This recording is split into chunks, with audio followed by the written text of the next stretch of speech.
All right. I am hoping to make it work this time. I'm now on try three of. Maybe I just won't do the. I think I'm going to change the music overlay just to have a actual, just use the microphone because the USB quality isn't necessarily that big. So the backstory is in OBS. I'm trying to use this amp.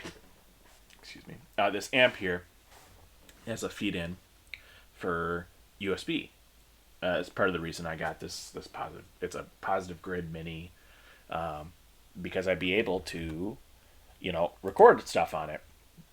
And if you don't know, I think the endpoint that I really want to get to with all the stuff I'm working on, as I hope to be able to, yeah. The endpoint that I want to be able to do with all these standards is at some point, record, you know, uh, some selections of the standards I've been working on. Just as a nice thing for my loved ones. Just as something to have to be like, oh, I've been practicing all this time on guitar. Here's what I can play. So the simple explanation is I've built a overlay. It looks like this. And that time you should have heard music, but now two times a day, and I've restarted the stream to deal with it. Um, had no audio in, and I have no microphone as well. I think what I'm gonna do to make it really easy is let me do full. I gotta switch over while I do this.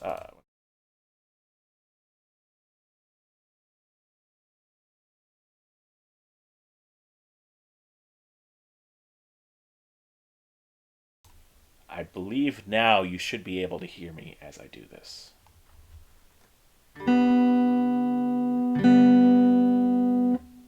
Now we should have both at once, and I'm just gonna mute. Um, I can do is mute my microphone if I want to do that. I think that's going to be my plan moving forward. Um, so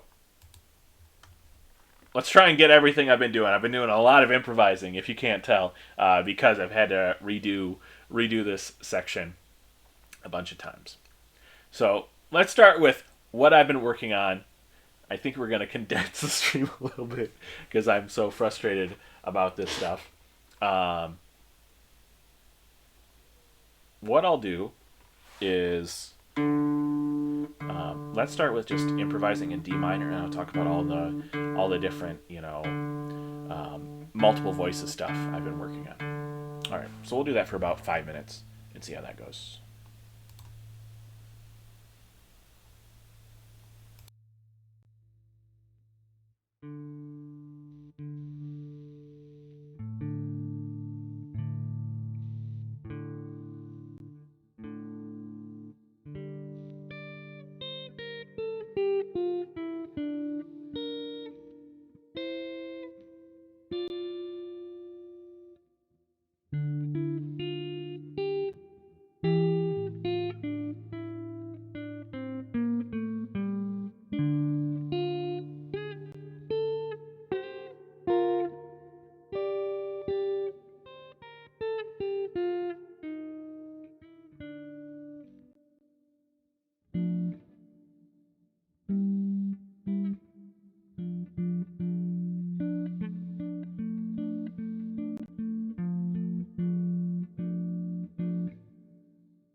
Knew it would happen. Knew it would happen. I muted myself. So what I was saying is, Autumn Leaves. It turns out that someone owns some type of copyright claim on it. And again, this is a song written in 1945. I believe the person who wrote it died in 1969, and America's great copyright law makes it so.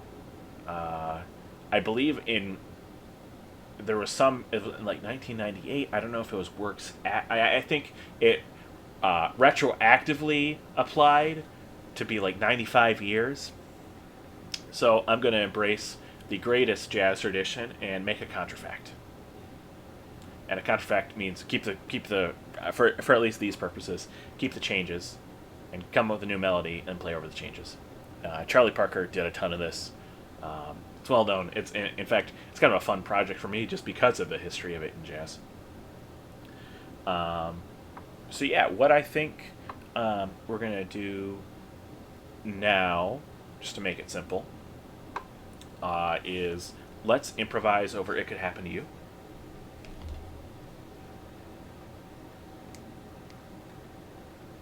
Let me get iReal Pro up real quick.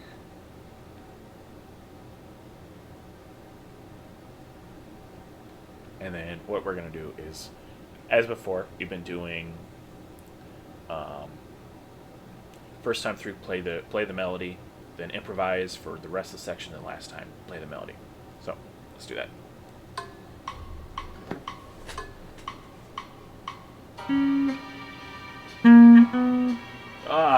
Let's start over. Because I also want to do this with my pick. There we go.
that was better than the first time I did it, I thought.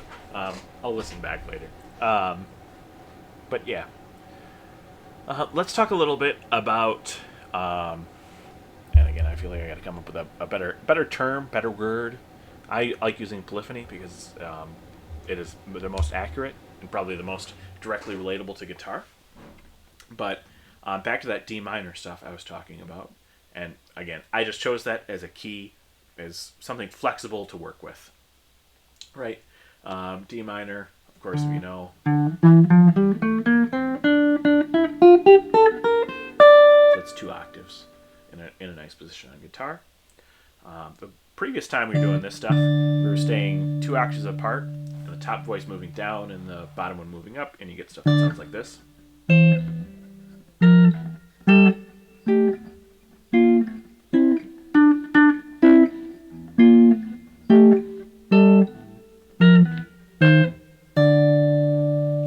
As I said, if you want to make that more complicated, instead of viewing this pattern up top, think about it with a position where the top octave starts on your pinky, and you get really big stretches. So you start here. Oh. Oh. See, as you can see, this is actually much more difficult. And then you get this massive stretch. And you can come up with ways, to bring down the stretches. But as I said, my general philosophy for exercises or practicing is be able to create new exercises from the exercises you've already built. So other things we've been working on this is the triadic stuff. So you have something like this where, using the thirds and moving it up through the scale. I mean, if you leave a comment, maybe I'll talk more about it. But moving through the triads, you get something like this.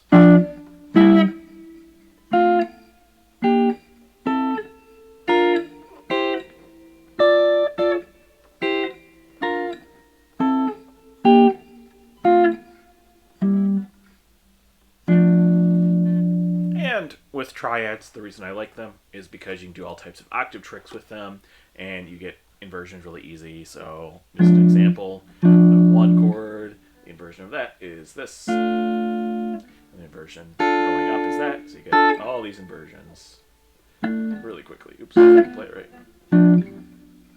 You get that shape, which is the most familiar if you're doing the augmented type trick stuff.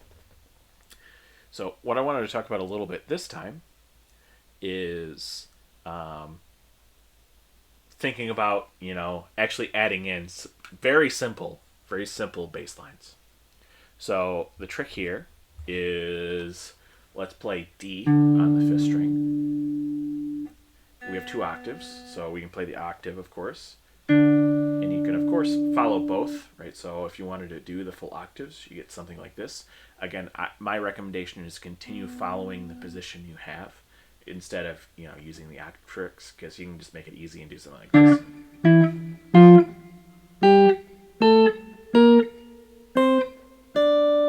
But if you really want to learn the position, the box scale that you have, try and follow your fingerings that you had before. So doing that with the octaves looks something like this. Right,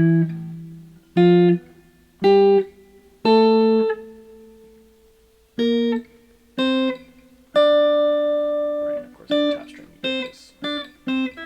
Right, you kind of get back to where you were before. But what you can do is start thinking about holding a voice down on the lower octave and trying to work with it on the upper octave.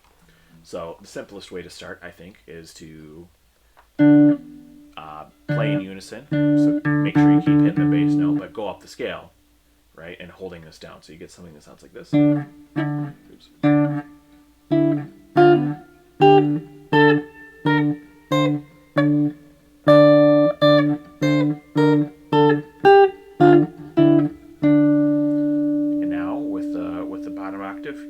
So starting here, and do the same thing going up the scale. Now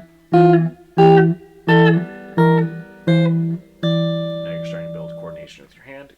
If you keep going up, you get stuff like this.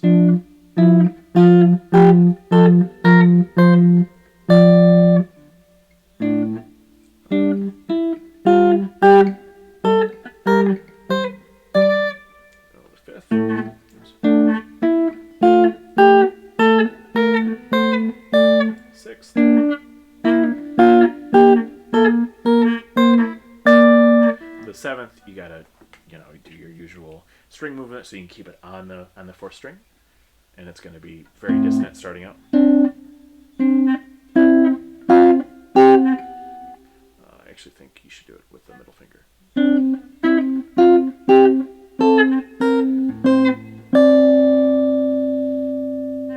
And of course, you can also do it with the octave here. Well, you can work on it, make this.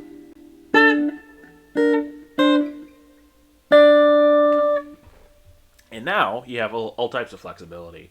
Let's say we wanted to work on something where we have some pattern and we keep moving up, right? So, for example, let's play 4 up and then keep the octave and move up. So you get an exercise that sounds like this, where it's so 4 notes up and then move up. Oops, if I can keep moving up.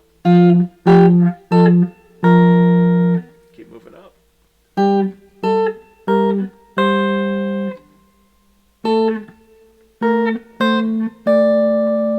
And then find ways to, try and do that as quickly as possible. That's generally, what we're trying to work on, because the idea is if you have more flexibility in your hand to play the upper and lower voice, then you can, interweave both of them. And, this is in a certain way, chords involve you playing them together, but if you're able to hold some notes down, then you're able to do the type of Ted Green stuff that he's talking about in his Baroque improvisation videos. But this is how you build that type of stuff, working on those exercises. So yeah, I mean, keep playing with it. I'll keep giving my ideas, as to how I'm working on this. Of course, I'm practicing this quite a bit. What I think I'm gonna do now, since shockingly I've been going on for maybe about this is now try 3 of trying to get the stupid feed in to work on the overlay. So this will end up being a somewhat short recording. But what I want to do is let's improvise a little bit on not autumn leaves, the chord changes of autumn leaves, because that's the fun thing. The reason why contrafacts work is because nobody can own a chord progression. A very awesome thing, probably the greatest thing ever to happen, because it allows you to do all this stuff. And there wouldn't be jazz history without that fact. So let's just try and improvise over the chord changes for autumn leaves, and then I think we'll call it a night, because I have been every night I've been recording. Maybe I should take some time to do some practice on my own. But yeah. Let's play through Autumn Leaves.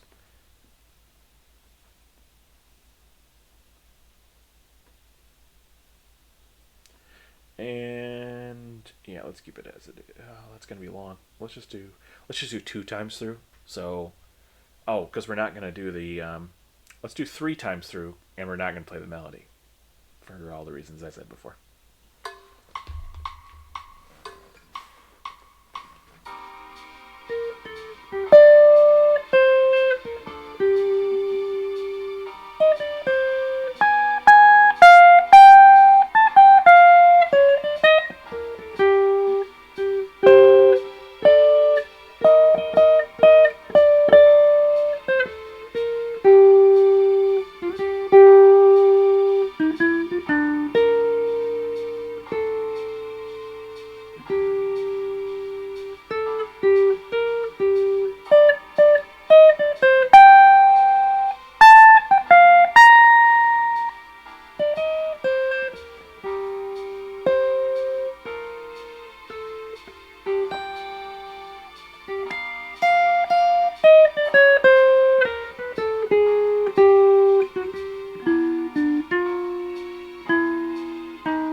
I should work on the chord changes more because I just feel like I'm fumbling around. Again, maybe it will help to listen back.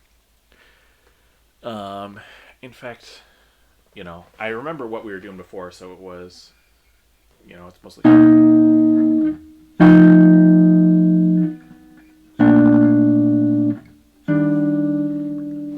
So, C minor, F7, B flat major, E flat major, A diminished, D7, G minor, C, C. I'm seeing different chord changes here. Does it play through it?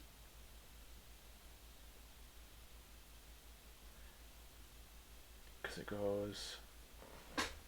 So the first 8, I feel like I definitely have down. Oops. So C minor.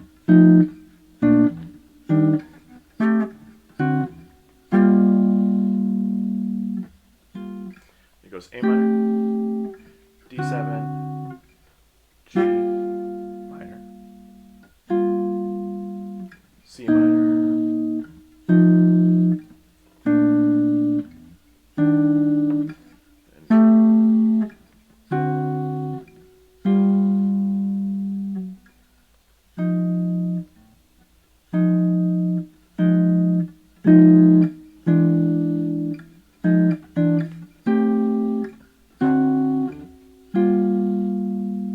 so there's the entire chord progression. But I feel like what I'm gonna do, at least off stream, is do my usual tricks of playing the arpeggios. So again, I haven't even gotten that far. So but.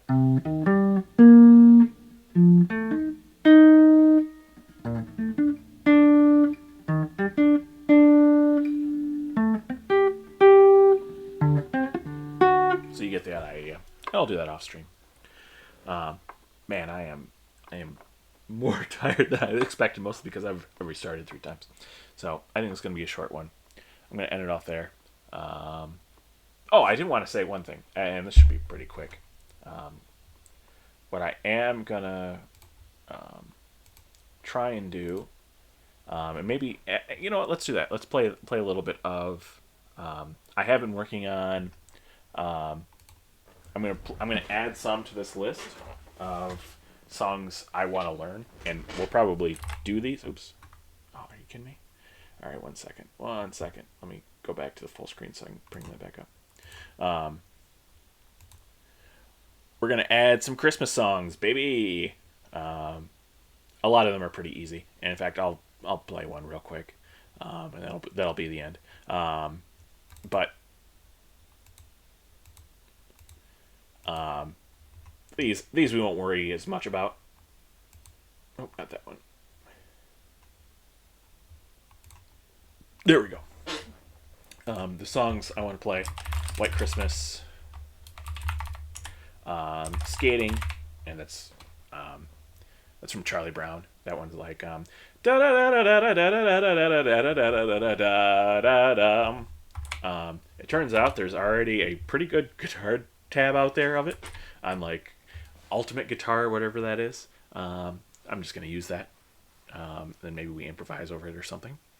And then what was another one I wanted to do? Oh, it's in the same vein if we're able to get there. But these are the songs I want to be able to play. But I actually have White Christmas. I've already kind of worked it out. I'll just yeah,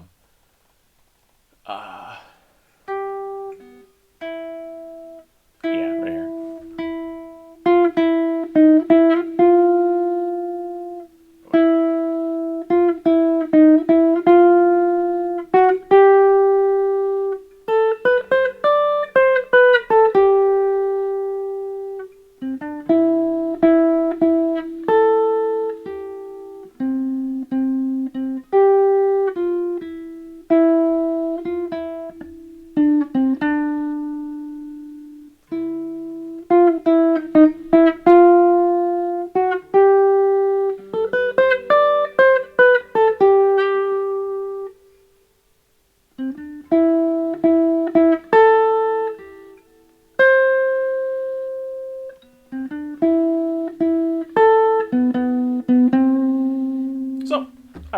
I've already worked that all out. But White Christmas is pretty fun to play, and we'll see who owns the copyright to that.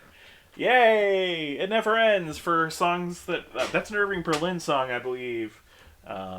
So we're gonna add some Christmas songs. I don't think we're gonna study them as fully as these other ones, and of course these other ones appear going to be all year. These are very specific. I'm just gonna add them in and play them. Especially as we head into the holiday season. I want to be able to at least play them good enough to record. So that's where we stand tonight. Man, I wish the earlier versions would have worked. But yeah. Anyways, I'm gonna head off now, and see y'all soon.